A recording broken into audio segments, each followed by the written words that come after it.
Hello friends, welcome back to our channel maths and science trick and toys. आजना video में आपणे जोईशुं धोरण 6 प्रकरण 5 शरीरનું हलनचलन, જેમાં અગાઉના વિડીયોમાં આપણે જોયું સાંધાના પ્રકારો। આજના વિડીયોમાં આપણે જોઈશું માછલીમાં પ્રચલન।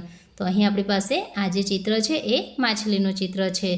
માછલીમાં મીનપક્ષો હોય છે જે તેને તરવા માટે અને સંતુલન જાળવવા માટે ઉપયોગી છે। માછલી પાણીમાં તરે છે। તેનો આકાર હોડી જેવો છે, જેને આપણે ધરારેખીય આકાર તરીકે પણ ઓળખીએ છીએ।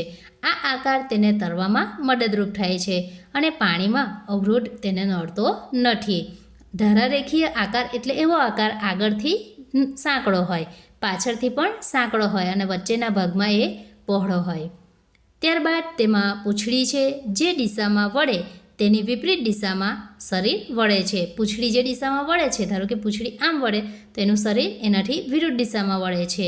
પૂંછડી એ એને દિશા બદલવા માટે ઉપયોગી છે।